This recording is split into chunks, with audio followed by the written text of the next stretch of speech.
حضور نبی رحمت صلی اللہ علیہ وآلہ وسلم نے جو ماؤں کا مقام اور رتبہ بیان کیا ہے وہ ڈسکس کرنے کے لیے وقت کا دفتر درکار ہے، ہم اس پر بات نہیں کر سکتے۔ جیسا کہ آپ نے سوال کیا ہے کہ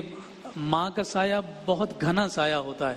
اور جن کی مائیں نہیں ہیں ان سے پوچھا جائے کہ یہ کتنی بڑی عظمت اور شان کی حامل ہستی ہے۔ مجھے وہ ڈاکٹر یاسمین راشد کا ایک انٹرویو تھا، اس میں انہوں نے کہا کہ میں ہاسپٹل تھی تو ایک 65 سال کے بوڑھے میرے سامنے آ کر ہاتھ جوڑ کر رو رہے تھے کہ میری ماں کو بچا لیں۔ تو میں نے ان سے یہ کہا کہ وہ ماں تو ابھی آپ کے کسی کام کی نہیں ہے، آپ خود بوڑھے ہو چکے ہیں، تو اب تو وہ بچنے والی نہیں ہے۔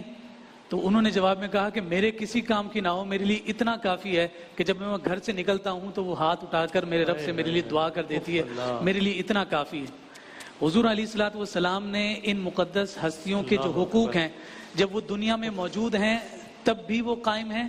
جب وہ اس دنیا سے چلے جائیں تو تب بھی قائم ہیں۔ پہلا حق تو یہ ہے کہ جب یہ مبارک ہستیاں جو ہے تہہ مزار اور تہہ قبر چلی جائیں تو ان کے لیے ایصال ثواب کا انتظام کرنا یہ والدین کا حق ہے، اور اولاد پر فرض ہے کہ وہ ان کے مرنے کے بعد انہیں یاد رکھیں۔ بالکل صحیح۔ پھر دوسرا فرمایا کہ والدین کے اعزا اقربا میں سے جن کے ساتھ والدین کا تعلق تھا تو اس تعلق کو قائم رکھتے ہوئے جیسے وہ ان کے ساتھ حسن سلوک کرتے تھے، اولاد بھی ان کے ساتھ حسن سلوک کر کے قبر میں ماں باپ کو راحت پہنچانے کی کوشش کرے۔ پھر آپ نے جو فرمایا کہ جب ماں چلی گئی ہے تو پھر اس ماں جیسا رتبہ کس کو دیا جائے؟ بہرحال وہ مقام اور مرتبہ تو کسی کو نہیں پہنچ سکتا، لیکن جو خالہ ہے اس کے بارے میں بطور خاص فرمایا کہ وہ ماں ہے۔ اور ہمارے پنجابی میں کہا جاتا ہے نا، خالہ کے لیے لفظ استعمال ہوتا ہے ماسی،